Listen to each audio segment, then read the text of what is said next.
Skin എന്ന് പറയുമ്പോൾ ഇപ്പം ഏറ്റവും കൂടുതൽ പ്രത്യേകിച്ച് നമ്മൾ സോഷ്യൽ മീഡിയ യുഗമായതുകൊണ്ട് ഇൻഫ്ലുവൻസേഴ്സ് എല്ലാവരും പറയുന്ന ഒരു കാര്യമാണ് റെറ്റിനോൾ.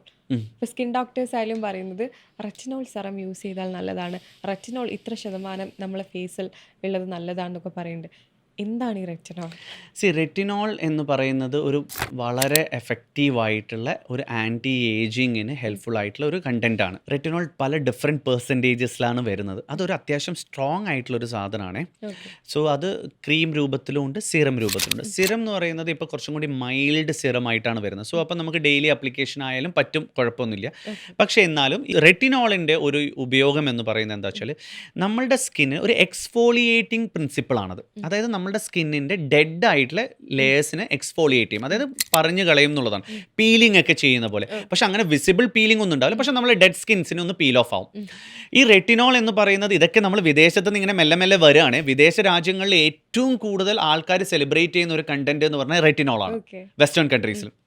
അപ്പോൾ റെറ്റിനോൾ ഇപ്പം ബേസിക്കലി നമുക്ക് സ്റ്റാർട്ട് ചെയ്യാൻ പറ്റുന്നതെന്ന് വെച്ച് കഴിഞ്ഞാൽ ഒരു മിനിമൽ പെർസെൻറ്റേജിൽ സ്റ്റാർട്ട് ചെയ്യുക. വീക്ക്ലി വൺസ് എന്നുള്ള രീതിയിൽ ആദ്യം തുടങ്ങുക, പിന്നെ അത് വേണമെങ്കിൽ വീക്ക്ലി ട്വൈസ് എന്നുള്ള രീതിയിലോട്ട് കൊണ്ടുപോകുക, to the max weekly thrice to the max. Serum ആയാലും ക്രീം ആയാലും എല്ലാം ആഴ്ചയിൽ 1, പിന്നെ അത് 2ലേക്ക് ആക്കാം. പിന്നെ വേണമെങ്കിൽ മാത്രം 3, അല്ലെങ്കിൽ ആഴ്ചയിൽ 1 തവണ ഉപയോഗിച്ചാലോ 2 തവണ ഉപയോഗിച്ചാലോ it's really good. Retinol serum daily ഉപയോഗിക്കരുത്, ഒരിക്കലും ഉപയോഗിക്കരുത്. റെറ്റിനോൾ സിറം ഡെയിലി ഉപയോഗിക്കാതിരിക്കുന്നത് എപ്പോഴും നല്ലത്. കാരണം നമ്മൾ റെറ്റിനോളിൻ്റെ ഒരു പ്രിൻസിപ്പിൾ എന്ന് പറയുന്നത് എക്സ്ഫോളിയേഷൻ ആണ്. ഈ സിറത്തിൽ പല തരത്തിലുണ്ട്, ഓരോന്നിനും ഓരോ കാര്യങ്ങളുണ്ട്. നമ്മളുടെ മുഖത്തിൽ സംഭവിക്കുന്ന 2-3 കാര്യങ്ങൾ എന്താണ്? ഒന്ന്, നമ്മുടെ മുഖത്ത് പിഗ്മെന്റേഷൻ വരും എന്നുള്ളതാണ്.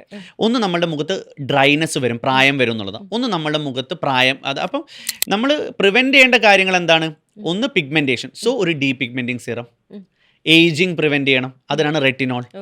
നമുക്ക് ഇപ്പം പിഗ്മെന്റേഷൻ ഒന്നുമില്ല, നമുക്ക് പ്രായമാണ് വരുന്നത്, പ്രായം വെക്കുന്നത്, അല്ലെങ്കിൽ മുഖത്തിൽ ഡ്രൈനെസ് വരുന്നുണ്ടോ, ഹൈ അലറോണിക് ആസിഡ് സിറം. സോ അങ്ങനെ സിറത്തിന് ഓരോ കാര്യമുണ്ട്. ഞാൻ കഴിഞ്ഞ പ്രാവശ്യം നമ്മൾ സംസാരിച്ചിരുന്നു. പിമ്പിൾസ് വരുന്നു, സാലിസലിക്. Depigmentation, niacinamide.